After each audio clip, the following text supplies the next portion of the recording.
નમસ્કાર, સમાચારોમાં હું છું આપની સાથે હિરલ મહેતા। રાજ્યભરમાં કમોસમી વરસાદનો કહેર જોવા મળી રહ્યો છે। એક તરફ ઉનાળાની શરૂઆત થઈ ગઈ છે અને ભર ઉનાળે વાતાવરણમાં જોરદાર પલટો આવ્યો છે। અનેક શહેરોમાં ગાજવીજ સાથે વરસાદ વરસ્યો છે।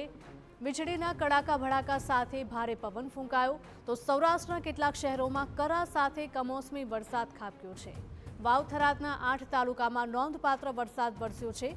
રાજ્યના 4 જિલ્લામાં ઓરેન્જ એલર્ટ તો રાજ્યના 6 જિલ્લામાં યલો એલર્ટ આપવામાં આવ્યું છે। તો ભર ઉનાળે રાજ્યના અનેક વિસ્તારોમાં આ પ્રકારના દ્રશ્યો જોવા મળી રહ્યા છે।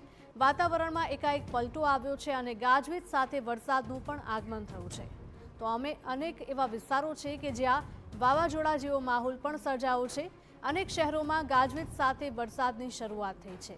જે પ્રકારે હવામાન વિભાગ દ્વારા પણ આગાહી આપવામાં આવી હતી કે તારીખ 18 અને 19 રાજ્યના મોટાભાગના વિસ્તારોમાં ભારે પવન સાથે વરસાદની આગાહી આપવામાં આવી હતી અને આ આગાહી હવે સાચી ઠરી છે, કારણ કે રાજ્યના અનેક વિસ્તારોમાં માવઠું પડ્યું છે।